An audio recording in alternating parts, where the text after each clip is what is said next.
me do this. Hold on. Can you guys see my screen? Hopefully. Yep. Excellent. Okay. So let me present for you. Okay. So let me give you an idea of what it even means to say financial models for corporate NFTs. Okay, because it's a lot of big words, right? So what are financial models for corporate NFTs?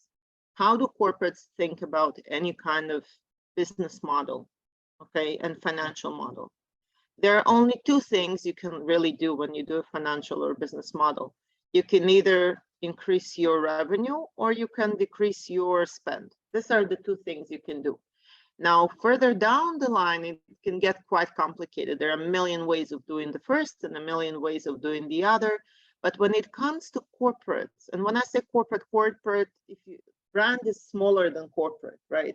So all the brands that you think of are actually a fraction of a bigger corporate that owns usually quite a few brands, not a single brand. And it can have a family of brands like, for example, Unilever owning 800 brands, only one of which is Dove, right, or Axe, or Nestle, or even the likes of Nike. Although Nike owns the shoe brand Nike, it also owns a million other brands. Well, maybe slightly less than a million, but you get my drift. So when we talk about corporate organizations care about one thing first, which is risk. What is the risk that any new innovation carries with it?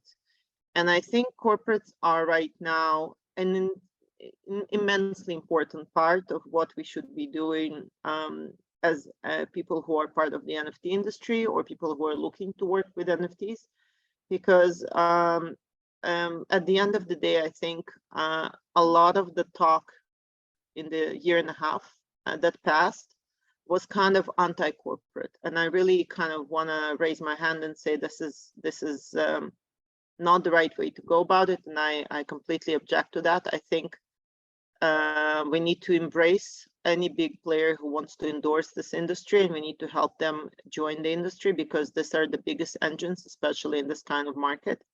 And I also think it's great for the industry because all of the companies that sprang up in the NFT space are all very new. And they have very unknown brands, and especially in markets like these, people are drawn to big known brands. So we should join hands with bigger brands and bigger corporates to really kind of bring the innovation we want to see come from NFTs without really kind of walking them down the route of unknown brands, which people are not very comfortable with. So we at Also Mind, for example, we kind of walked the Web 2.5 line. Our goal is to make NFTs accessible to the masses, so both people and businesses. So we're not trying to be 100% on chain, and we're not trying to do 100% crypto. And I think this is really important because there are steps. You can't do giant leaps. You need to take smaller steps. So when I talk about financial models for corporate NFTs, I would definitely suggest two things. One is there a real business value? What is the real business value behind the NFT project? Because if you were a company that was issuing, let's say, a stock on the stock exchange, and your entire value is the stock you're issuing, in the real traditional world, we would look at it and say, what's going on? In the NFT world, I think we got carried away. And we need to kind of come back to the ground and come back to the basics and say, okay, hold on. If we are talking about real business value, it cannot just be the NFT itself.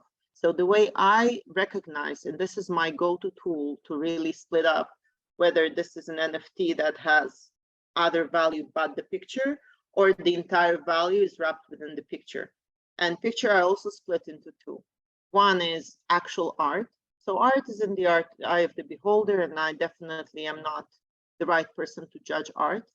Or it can be a project or PFPs that kind of were more about pump and dump. And the rest I can easily recognize. So if you take your JPEG of the NFT and you remove it and you place a big fat X, what happened to the value of the NFT?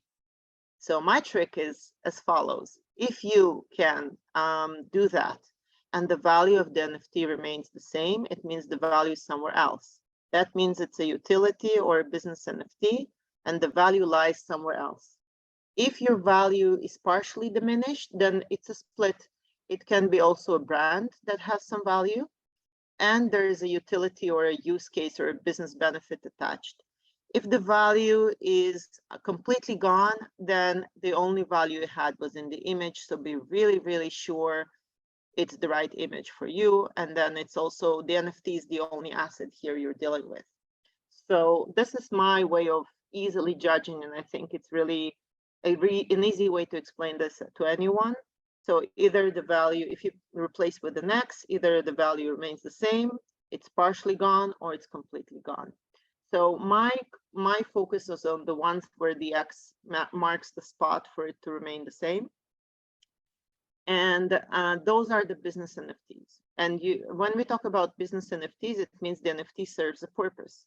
It either serves a purpose in the value for the customers, it either serves a purpose in reducing risks, it either serves the purpose of accessing new audiences, it serves the purpose of creating a better one-to-one relationship for marketing, or it serves the purpose of managing subscriptions, and a million other purposes. And I think for different industries, it can serve different purposes, and we can have a separate session another time focused on one industry or another.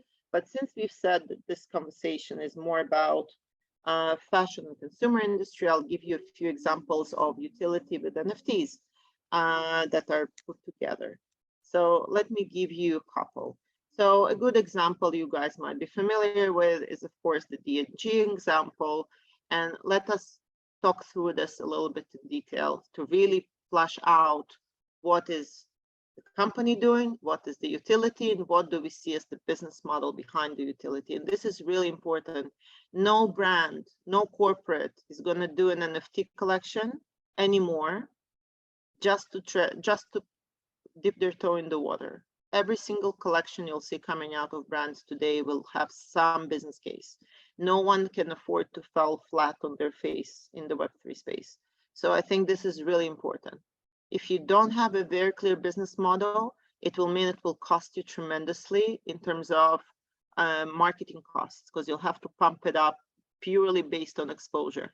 And this is a really unsustainable market, especially in a cutting phase that most companies are in right now. So D&G we all know and love. It's a great fashion and luxury brand. And they've created a few collections so far. And I find this particular one has the most interesting utility. So we have a physical version of an item, and we have a 4K rendered animation, but it comes with other utility. So unlike a lot of other NFTs you can have, this is a clear example of a split utility, right? So you have a value in the NFT itself, because D&G as a brand has a value, and you have a value that stems from business uses outside of the NFT. So you have very exclusive things coming your way. You have access to events. You have access to, I would say, the atelier, of course, and you can go there and you can get custom-made items. So I think if you're a big fashionista, this is definitely very sexy for you. And this also gives, I think, D&G an opportunity to not veer away from their branding. So NFTs can do two things for you. It can either expose you to a lot of new audiences, or it can help you diversify your incomes. And I think for them, it's more about diversifying their income streams, which is very important. And I think their goal is really to explore how they can be exclusive in other ways, with being labeled, remaining loyal to their brand. And the business model here is clearly revenue diversification. So they're not trying to cut costs with the NFTs, and they're not trying to create a huge new audience that are going to buy their fashion, because this is not meant to be mass production.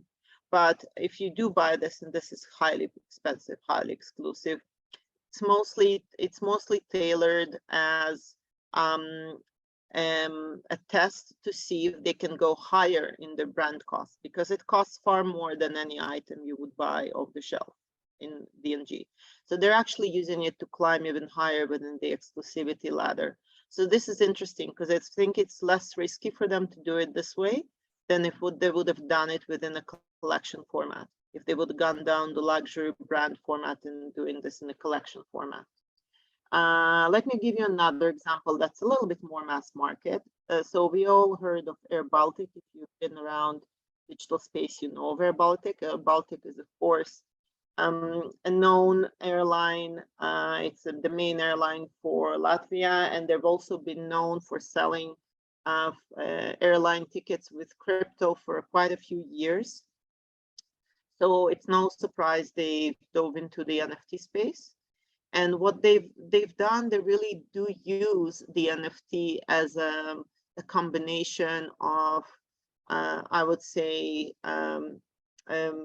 loyalty club with ticket couponing, and also with collection mechanism that's supposed to help them also make sure that they're very accurate in their collection process. So it's a very costly process to manage your loyalty club. So this is supposed to drive their costs down as well. What's interesting to me is that they're also using staking. So they're not only using NFTs for their own internal uses, they're employing very native Web3 utility, which is staking, as part of the ticket. And this is quite novel. So we've seen a few airlines play around with NFTs. We've seen some Middle Eastern airlines, we've seen some American airlines, but they mostly just try to digitalize their existing model. They don't try to bring any innovation into their model that would be NFT native. And this is NFT native for me to stake NFTs that are part of a loyalty club. So this is definitely a positioning game. So they're saying we're not just, you know, doing another play of digital, using the same thing we've used before, just calling it NFTs. They're saying we understand what NFTs can be, and they're doing a play towards a new audience. So if you're an audience that's a more Web3, that's definitely not a classic Air Baltic audience. So for them, it's really important as an audience growth process, which is not really the case for Dolce. And obviously, this is actually supposed to drive costs down. So this is meant to drive costs down because it can actually be very helpful in terms of points collection and identification. It reduces fraud significantly because it's much harder to defraud through NFTs than it would be through a regular mechanism. And this is why I think it's a very interesting business model as opposed to some of the other ones that came up. So these are just a few examples. I think with what we're doing with Also Mine, we've mapped out kind of the utility taxonomics of the current existing utilities out there. It keeps growing daily. And we intend to be mapping out, I would say, about a few hundred of the bigger, more interesting projects. So if you want to, and Alex, you'll forgive me for doing a little bit of promoting, but if you want to join our waitlist, we're not doing tokens or NFTs to join it. You can just go on the website and sign up and be updated once we launch the platform. And then you can check for free if you have any interesting utilities hiding in your wallets.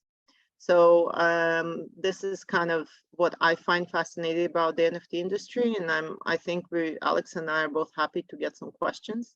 Mm-hmm.